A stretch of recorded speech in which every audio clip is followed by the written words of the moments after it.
Yes, indeed, folks, it's that time of year once again. Independence Day, the 4th of July, and it's the 250th birthday of our nation, the United States of America.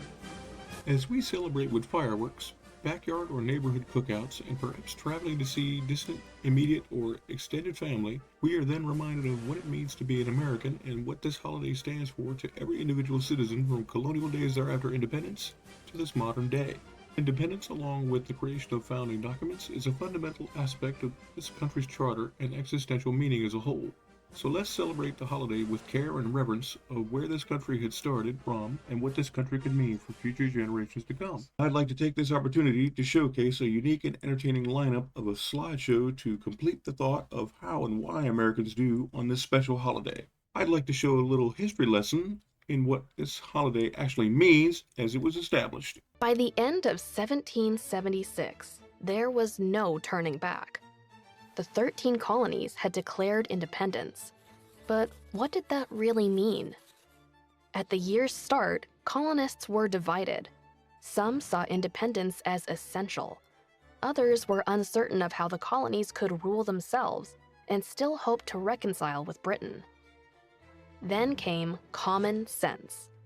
On January 10th, English immigrant and revolutionary writer Thomas Paine published a 47-page pamphlet that challenged these doubts. He argued that self-rule wasn't a radical experiment, it was the logical next step. The colonies had the resources, the people, and the spirit to govern themselves. Britain, thousands of miles away, had no right to dictate their future. Selling tens of thousands of copies, common sense significantly swayed public opinion towards self-rule. Then, on June 7th, Virginia's Richard Henry Lee formally proposed a resolution calling for independence from Britain. The Continental Congress appointed a committee led by Thomas Jefferson to draft a justification for such a move. Influenced by ideals such as liberty, equality, natural rights, and responsible citizenship, Jefferson outlined the colonies' grievances and their reasons for leaving the British Empire. On July 2nd, the Second Continental Congress voted in favor of independence.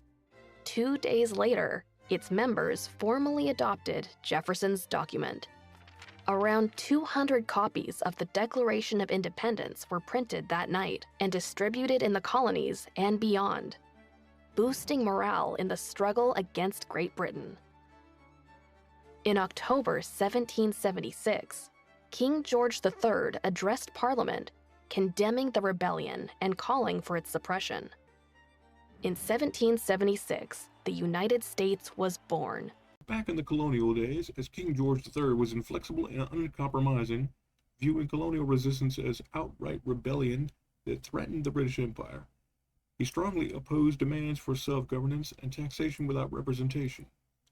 Declaring the colonies openly rebellious in 1775, then mobilizing British forces to suppress the uprising, insidiously as he had become, to the point emerged a resourceful general named George Washington, who sought to establish with the Continental Congress a more unified and fair place for future generations of what would become Americans, then decided with certain colleagues of his to gather up a counter-resistance army to tyranny and defeat it. Though it was a bloody, uphill battle, oh, what a gruesome war it had become.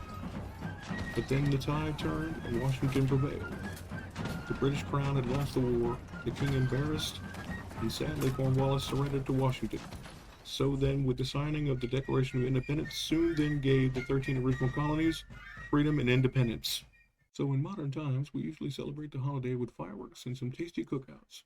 So folks, whether you're grilling out with friends and neighbors, or traveling abroad to see family and extended relatives, or just simply enjoying some free time off from work, remember, enjoy the holiday responsibly.